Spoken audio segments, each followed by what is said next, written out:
wabarakatuh. Saya Selin Putri Monalisa NPM F0I 021035 dari kelas 2A. Baiklah, di sini saya akan menjelaskan mengenai tutorial membuat uji T independen sampel berpasangan menggunakan aplikasi SPSS. Baiklah, di sini yang pertama itu membuka program SPSS-nya. Setelah itu, pilih variabel view dan masukkan nama, di mana nama yang pertama ini kita menggunakan nama formulasi 1. Kita tuliskan formulasi 1. Untuk data yang kedua itu kita buat formulasi 2. Untuk penamaan pada SPSS tidak boleh menggunakan spasi. Selanjutnya kembali ke data view dan masukkan data yang digunakan untuk uji T independen, di mana data yang sudah kita dapatkan itu kita masukkan ke data view untuk formulasi 1 dan formulasi 2. Setelah itu kita klik analis. Setelah itu kita klik kompeten, pilih pre-read sampel tetes. Setelah itu kemudian masukkan formulasi 1 ke variabel 1, formulasi 2 ke variabel 2, kemudian klik option. Di sini confidence interval yaitu sekitar 95 karena arus nyata yang kita gunakan yaitu sebesar 5. Kemudian klik continue, kemudian klik OK.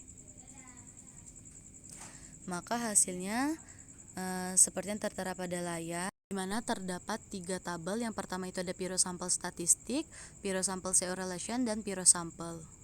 Baik, yang pertama itu ada tabel Piret sampel statistik, di mana tabel ini didapatkan nilai rata-rata untuk formulasi 1 yaitu sebesar 0,27, sedangkan untuk formulasi 2 itu sebesar 97,97.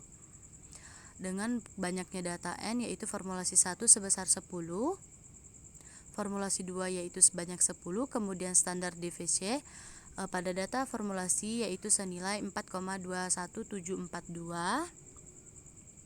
Kemudian untuk formulasi 2 yaitu sebesar 4,92794 dan standar error mean yaitu sebesar 1,3367, dan untuk formulasi 2 yaitu sebesar 1,55835. Kemudian tabel kedua yaitu Piret Sample Correlation, yaitu tabel ini menunjukkan hubungan antara data formulasi 1 dan data formulasi 2, di mana nilai datanya itu sebanyak 10 dan nilai korelasi hubungan keduanya itu sebesar 0,089 dengan nilai signifikan 0,84. Nah, selanjutnya itu adalah tabel Piret Sample.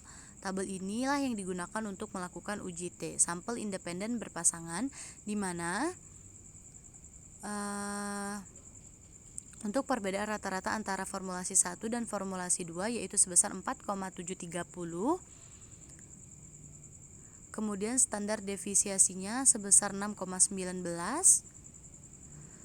607, dan standar errornya yaitu sebesar 1,95937. Dan menggunakan arus nyata 5, di mana 95 confidence interval diperoleh nilai selisih antara rata-rata formulasi 1 dan formulasi 2 itu berada di antara interval yaitu 0,29760 dan 9,1624. Selanjutnya yaitu DF. DF ini diperoleh dari nilai banyaknya data dikurang 1, yaitu banyaknya data adalah 10 dan dikurang 1 sehingga hasilnya itu 9. Kemudian untuk melakukan uji T independen itu dapat menggunakan 2. Yang pertama itu menggunakan uji T atau menggunakan signifikan TO pilot, di mana jika menggunakan T maka perbandingannya menggunakan tabel, di mana jika terhitung lebih besar dari tabel maka H0 ditolak.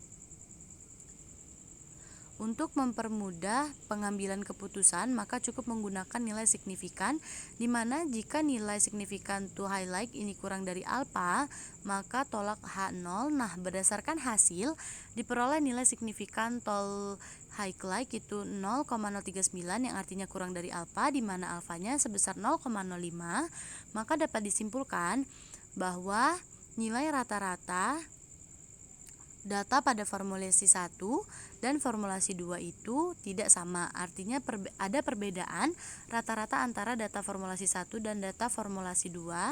Ini adalah contoh manual perhitungan, maka kita cukup memasukkan nilai-nilai yang sudah kita dapatkan untuk mendapatkan hasil. Ini contoh perhitungan manualnya, di mana S1 itu varians, X bar itu rata dan N itu jumlah datanya.